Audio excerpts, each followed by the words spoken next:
Ambassador, thank you very much for finding time for us and speaking to Voice of America today. In your previous interview to VOA, you just came back from your first trip to the region, and you called it the orientation trip. You also mentioned that from the discussions you had with the parties, you had a feeling that they are committed to the peace process.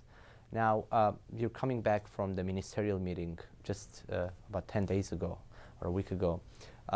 Considering the recent shootings on the line of contact exactly on the days when these meetings were happening, do you still have that positive feeling about the moving forward?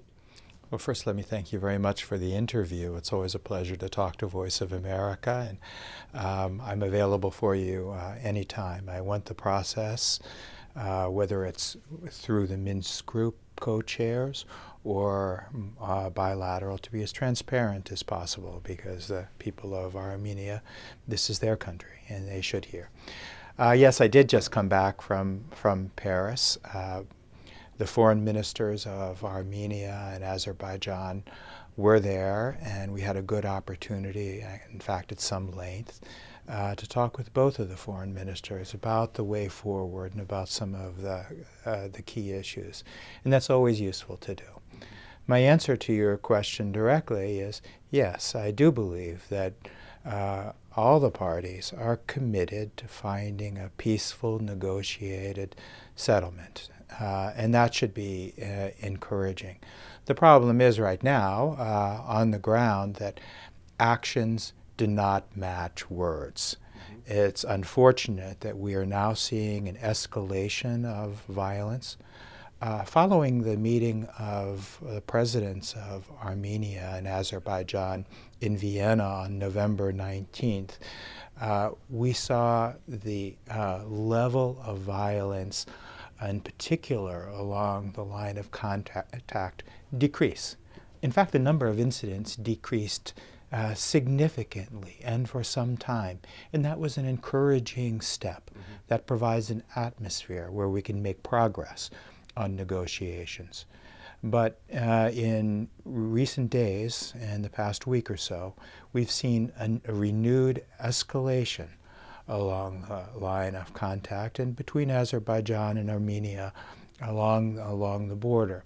And that is of grave concern to us. It's that kind of violence that can undermine our efforts at finding a negotiated peace. What we want is to create an atmosphere where the parties are prepared to move forward on finding a durable and lasting settlement. Well, I'm headed back to the region. I'll be joining the co-chairs very soon, and we hope to continue a dialogue with the presidents that can lead to a summit. But for that, we need to have an atmosphere where progress can be made. Speaking about the presidents, last time you also mentioned that from your discussions with Aliyev, you also felt that his commitment to peace process is there. Just about a week ago, on January the 21st in Ganja, he came up with a pretty controversial statement, and that was, Armenia is our historical homeland, Azerbaijani homeland. Now, does this kind of rhetoric keep you, makes your feeling about his commitment to peace as stable? Right. Well, from everywhere. People need to refrain from language that leads to greater escalation. What we want to see is an atmosphere where talks, where these negotiated settlement can actually take place. So the people of both Azerbaijan and Armenia deserve that. The presidents, in fact, all responsible people in the region should be preparing the citizens of both countries for a peaceful settlement, and that's where we'd like to go. I know that I've met with President Aliyev several times now.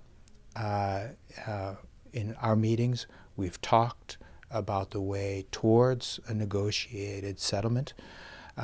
He's a man that I believe wants to find a way to a peaceful settlement. So we hope that we can move away from what's been happening in the region over the last 2 weeks and pick up where we left off from the meeting of the presidents on November 19th in Vienna.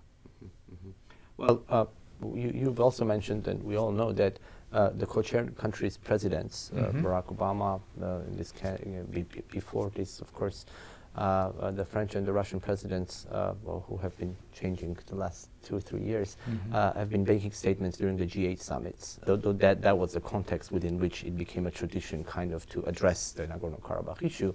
And the points that they have been making, and that's the non-use of force, the combination of the two principles of self-determination and territorial integrity, and other basic points that were made, in a way were not followed. Is there a leverage that the U.S. can use against the parties in order to be able to push forward the process? Or should there be a leverage for that reason? The issue isn't one of leverage. The one is political will from all of the parties. There needs to be the political will to move forward with a negotiated settlement. I hope that this is what we will see as we continue the negotiating process. I am concerned about the violence. I hope that the citizens of Armenia and Azerbaijan, in fact, all parties, will speak out and call on the leadership in both countries to avoid violence and to work towards peaceful settlement. I think the people of Azerbaijan and Armenia deserve that. And certainly the residents of Nagorno-Karabakh want to live in an environment where there is peace. I hope that we'll hear their voices. And I hope that the leadership of Armenia and Azerbaijan will listen and recommit themselves to finding a lasting, durable settlement. Speaking particularly about the negotiation process, is there anything new on the table, or is there some new remodified version of Madrid principles? What is being discussed, and if there is anything you'd like to? Sure. Well, we're talking through all of the key issues. In fact, we know when the presidents met, although it was a one-on-one, they've since said that they have addressed even the most sensitive issues, and that they believe that there is a negotiated way forward.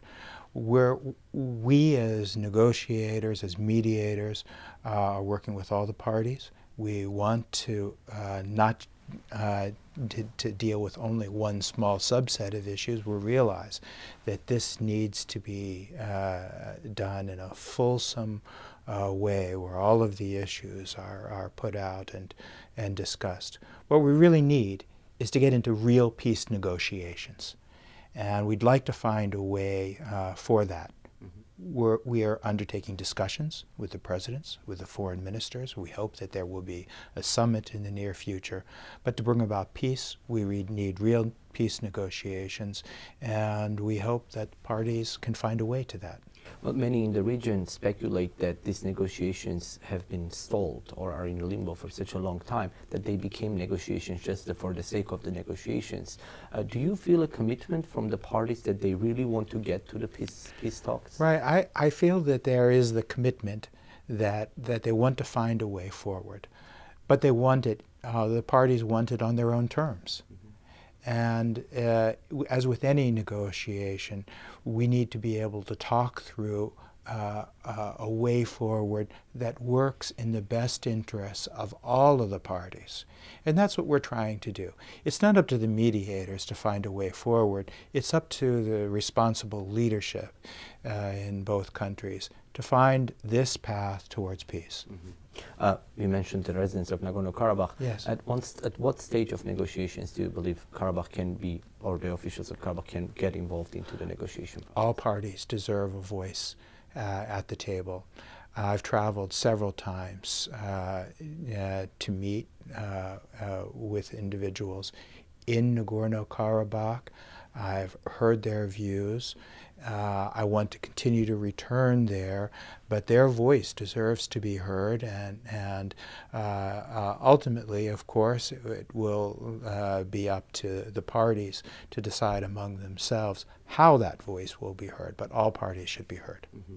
One last question, of course, about the possible reopening of the Stepanakert airport for the civilian air flights. Now, this airport existed before in the Soviet days as well, and for the last year and a half, there has been talks about possible flights. Azerbaijani side has been saying that they'll bring the planes down if any flight happens. What's the official U.S. position on this issue? Well, this should be an issue of discussion and a part of our negotiations. No side should take unilateral actions that could lead to increased tensions. And I make that statement not only about the airport, but about other things. Unilateral actions are not helpful at this point. We need to have a dialogue so that we can move forward and find common ground. And the airport should be a part of that dialogue. And I can assure you that as we do talk to the foreign ministers and presidents, we do include the airport among the issues that we are prepared to discuss. Quick addition, are you enjoying yourself working with your French and Russian colleagues? Do you get along well? We spend a lot of time together, and I think that we're not only good colleagues but good friends, and I look forward to continuing to work with them. They bring some real skills to the table. They're experienced diplomats, and I would add to that, it's not just my two colleagues, but the personal representative of the OSCE chairman in office, Ambassador Kasperchik, who's worked nearly 2 decades in the region and has extraordinary background and skills and understanding of the issue. So we work as a team, and I think we'll continue to do so for the foreseeable future to help bring about a settlement. Thank you, Ambassador. Thank you for your time, and we hope to meet with you again soon. Arsene, thank you very much.